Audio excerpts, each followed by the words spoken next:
देखिए फितना हिंदुस्तान जो है जो कार्रवाई कर रही है, जो बुज़दिलाना कार्रवाई कल की है, हमारे एक होनहार ऑफिसर को जो है शहीद किया गया है। इसके अलावा हमारे जो लेवीज़ फोर्सेस है, बाकी जितने भी हमारे इंटेलिजेंस फोर्सेस है, सिक्योरिटी फोर्सेस है, इनको निशाना बनाया जा रहा है। इसकी हम पुरज़ोर अल्फाज में मज़म्मत करते हैं।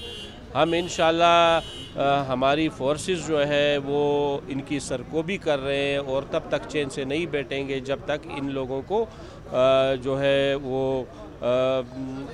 उसकी सज़ा ना मिले।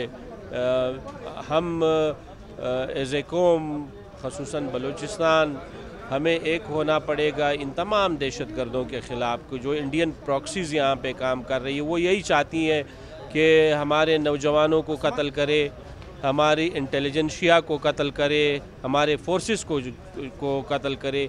अब ये कौन सी जंग है कि आप इस तरह मासूम लोगों को, एक ऑफ़िसर को आप मारते हो। ऑफ़िसर तो इलाके की खिदमत कर रहा है, इसी तरह यहाँ के लोकल लेवीज़ को आप कत्ल कर रहे हो। तो यहाँ पे तो आप लोकल लेवीज़ को बेरोज़गार कर रहे हो या तो मार रहे हो।